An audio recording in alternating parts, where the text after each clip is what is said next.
Welcome to the reading of Turning 25 on my 52nd birthday. This is a story of my life right after my divorce as I grew into a new woman.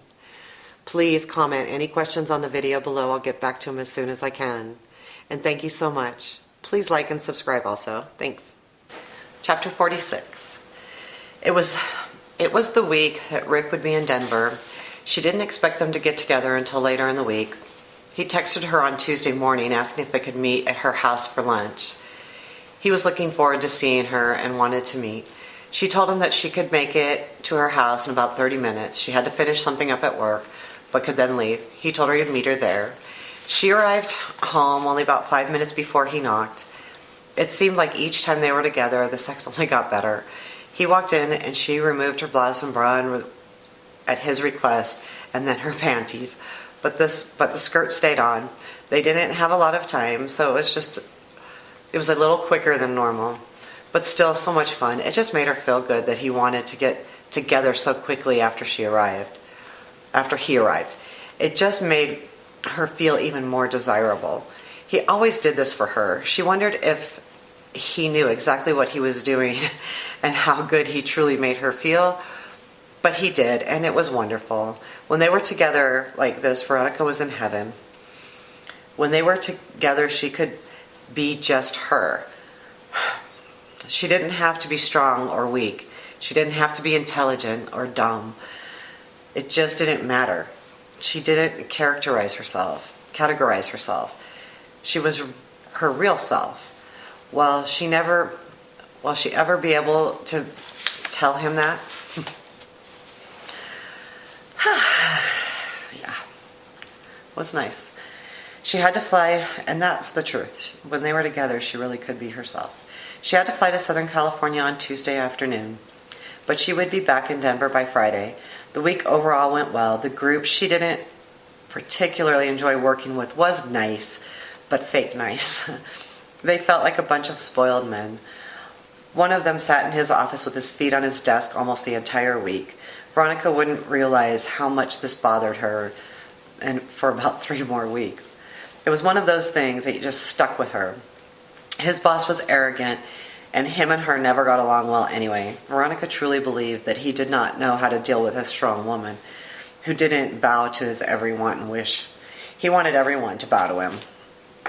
As long as she did exactly what he said, their relationship was okay, but when she would stand her ground, he didn't like that at all. Veronica really didn't like when some people were treated differently because they were men. It was really rather dissatisfying seeing a company allow this type of behavior. This world was sometimes very frustrating. Everything was about making a buck.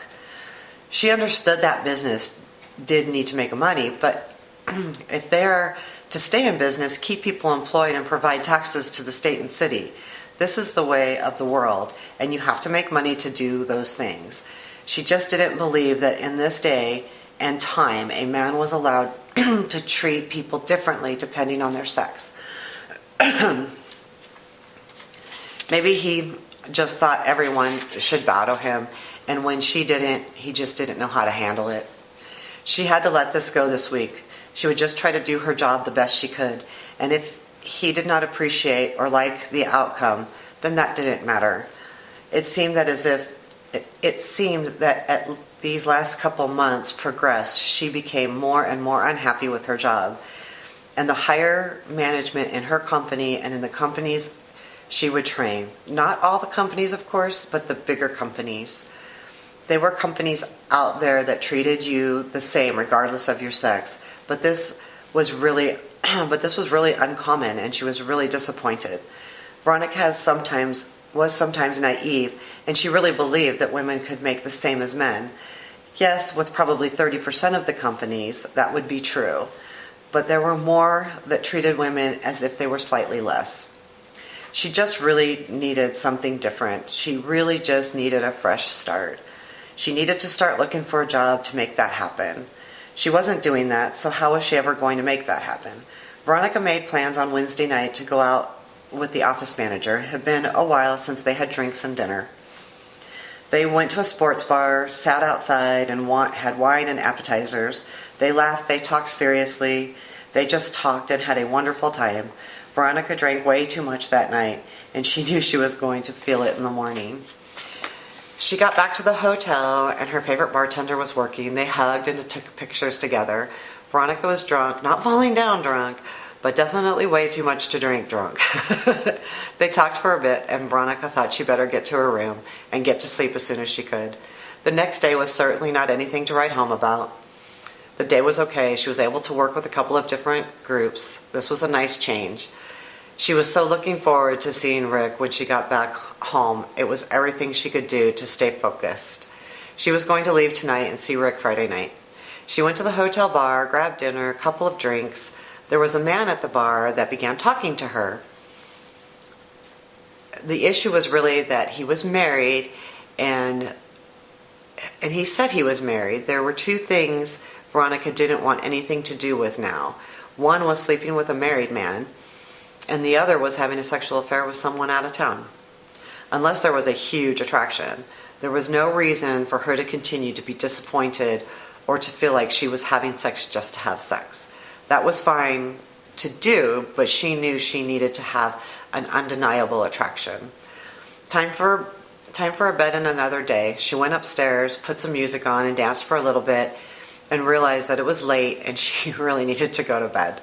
She fell asleep happy and fulfilled. She took a picture of herself when she was dancing, and boy did she feel sexy. She wasn't taking nude pictures. She was clothed. They were just pictures. She was on her way home and so looking forward to see Rick tonight. She had a fairly early flight. She arrived back in Denver around 1 p.m. That was perfect. She could drive to her home, have a little time to unpack and clean up, and enjoy her favorable fuck. She started going through her lingerie to decide what to wear. She wasn't sure what she wanted to wear.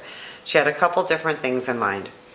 Rick never told her what he wanted to see her in, so she decided that a little black piece that she really liked, she would put that on, and then looked at the phone. Rick had sent her a text letting her know that he was about 5 minutes away, and also told her to be ready.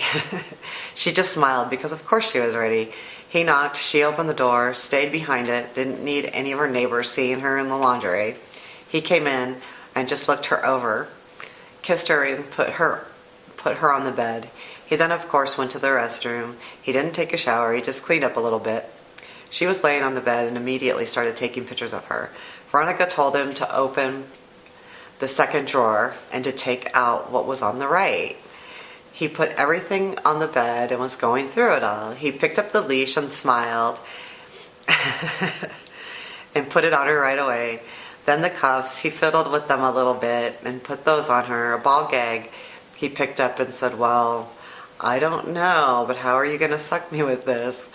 She told him that she didn't really want to wear that anyway. He said, "Well, then why do you have it?" She responded, "That is for you. I'll do anything you want. And if you want me to wear it, of course I will." He then proceeded to put that on her.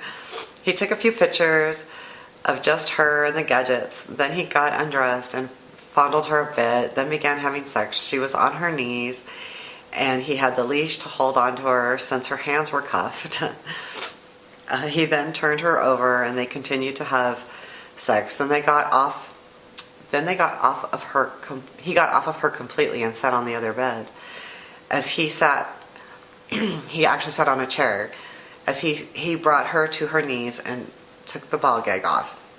Hands were still cuffed, leash was on, and he had his way with her. The whole experience was really fun. He recorded the whole thing. He would put the camera in different positions, but it was on the entire time. They really did have fun. She loved playing the part of submissive. She always wanted to do this, and it was really enjoyable with him. When they finished, he actually held on her hand for a minute. That was the first time he had ever done that. He did not stay and visit that night. He got cleaned up. They talked a minute or two, and then he had to leave. As he left, he kissed her on the lips. That was the first time that happened also. It was strange. She wouldn't read anything into it. They were developing a different relationship, or at least it started to feel like that. This only made sense. She felt really good after this night. Her emotions regarding him were changing. She just felt good when they were done. It was satisfying. It was also comfortable, but always in this uncomfortable way, which made it better. Rick Rick left to head back to Fort Collins, so Veronica decided to go to a neighborhood restaurant to grab some dinner and a glass of wine. While she was talking to the bartender, she found out that the bartender's boyfriend was a tattoo artist. Veronica explained that she wanted to get a tattoo with the third eye symbol, which is the brow chakra symbol. She had an eye on her left arm. Her butterfly tattoo had 2 eyes, so she really wanted to have an eye on her right side. Since the chakra she was most attuned to was the brow chakra, that made sense. Well, after a lot of talking, she scheduled an appointment for Saturday to get her tattoo. Saturday was kind of boring. She had breakfast, did some chores. She was just trying to stay busy until her appointment at 3 o'clock. She was up and down cleaning her room, cleaning downstairs, and then all of a sudden it was time for her appointment. She got there and only had to wait for about 10 minutes for him to get the tattoo drawn up. The tattoo took a total of 2 hours. For some reason, this one really hurt. She was having a hard time getting through it. She sat through tattoos well, even when they hurt really bad, but this one really did hurt. That was a really nice time with him. We had a really good time, and it really was true. As he was getting up, he just kind of held onto my hand, and that was really unusual for him. And for him to kiss me on the lips goodbye was also very unusual. I got hugs sometimes, but never a kiss like that. And it was like there was beginning to be something more there, but it wasn't. It was just kind of a strange little session, and it was just a different time. It certainly was. I'm trying to think of what else. The trip was good. Yeah, the stress about the job was getting more and more hard to handle. This visit was in March, I want to say. So we're coming up to some other things too. So now we'll move on. Thanks.